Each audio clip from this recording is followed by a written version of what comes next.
नमस्कार। आज हम भारतीय इतिहास की एक ऐसी शासिका पर बात करने वाले हैं जिनके बारे में सबने सुना तो है, पर शायद उतनी गहराई से नहीं।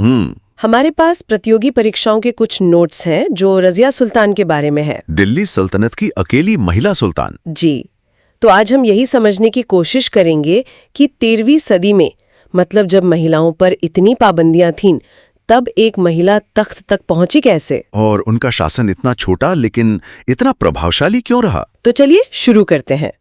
कहानी शुरू होती है उनके पिता सुल्तान इल्तुतमिश से। हाँ, गुलाम वंश के शासक। और ये बात अपने आप में बहुत दिलचस्प है कि वो खुद एक गुलाम से सुल्तान बने थे, तो उनसे उम्मीद की जा सकती थी कि वो काबिलियत को पहचानेंगे। और उन्होंने पहचाना भी। मतलब कमाल की बात यह है कि इल्तुतमिश को अपने बेटों में वो बात नहीं दिखी। अच्छा। उन्हें लगा कि सल्तनत संभालने की जो काबिलियत है वो सिर्फ और सिर्फ रजिया में है, और उन्होंने रजिया को अपना वारिस चुन लिया। तब भी सामने दरबार में। हाँ, दरबार के सामने।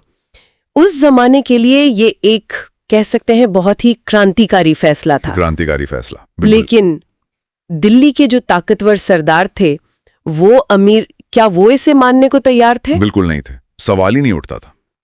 इल्तुतमिश की मौत होते ही उन्होंने रजिया को किनारे कर दिया और उनके एक भाई को गद्दी पर बिठा दिया, जो शायद काबिल नहीं थे। बिल्कुल नकारा।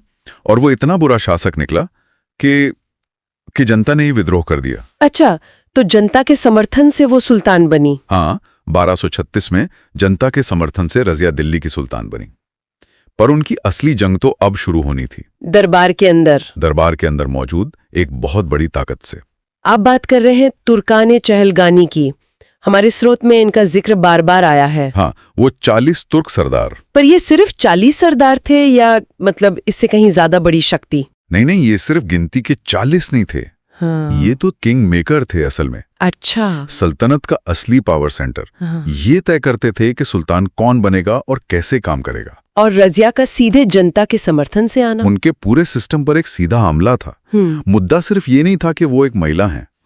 मुद्दा ये था कि उन्होंने सत्ता का संतुलन बिगाड़ दिया था, और ये वो बर्दाश्त नहीं कर सकते थे। मुझे जो बात सबसे हैरान करती है वो है उनका पर्दा त्यागना। हाँ। उस दौर में एक महिला शासक का पुरुषों की तरह बिना नकाब के खुले दरबार में बैठना, ये तो एक तरह की क्रांति ही थी। ये सिर्फ एक सामाजिक बदलाव नहीं था। हाँ। ये एक बहुत बड़ा राजनीतिक संदेश था कि मैं सिर्फ एक औरत नहीं, एक शासक हूँ। बिल्कुल। वो जता रही थी कि वो सुल्तान है। इसीलिए हमारे नोट्स में भी ये लिखा है कि उन्हें रजिया बेगम कहना गलत है। सही बात है। बेगम तो किसी की पत्नी होती है।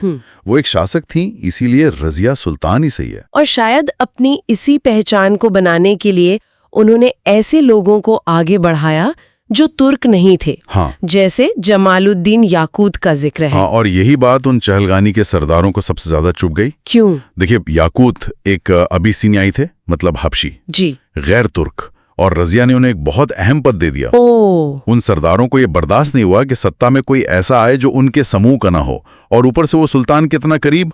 उन्होंने इसे अपने हक पर हमला माना और रजिया के चरित्र पर कीचड़ उछालना शुरू कर दिया। तो क्या यही उनके पतन की शुरुआत थी, ये राजनीतिक साजिशें? बिल्कुल। विद्रोह भड़काया गया, याकूत की हत्या कर दी गई और रजिया को बंदी बना लिया गया। उन्होंने वापस कोशिश की थी, जहां तक मुझे याद है। हाँ, उन्होंने कैद से निकलकर सत्ता वापस पाने की एक आखिरी कोशिश की, लेकिन नाकाम रही, और 1240 में उनकी मृत्यु हो गई। सिर्फ 4 साल? जी, सिर्फ 4 साल का शासन। लेकिन इन 4 सालों में उन्होंने सदियों से चली आ रही एक सोच को चुनौती दे दी। रजिया सुल्तान सिर्फ एक शासिका नहीं थी, नेतृत्व की एक मिसाल थी। और ये हमें एक बहुत जरूरी सवाल पर लाकर छोड़ता है। वो क्या? कि इतिहास शक्तिशाली महिलाओं को याद कैसे रखता है। क्या रजिया का पतन वाकई उनकी किसी कमी की वजह से हुआ, या ये कहानी उन ताकतवर मर्दों ने लिखी जो एक आजाद और काबिल महिला शासक को अपने लिए खतरा मानते थे।